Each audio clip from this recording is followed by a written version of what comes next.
Ini juga dikritisi oleh para ulama ya terkait dengan berzikir dengan menggunakan al-musabbihat. Ya, ini apa namanya itu seperti tasbih itulah ya. Iya.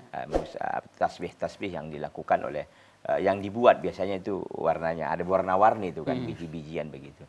Nah, kata para ulama ini sesuatu juga muhdats, sesuatu yang diada-adakan. Tidak ada Nabi SAW mengadakan itu. Sehingga yang sunnah itu pakai tangan.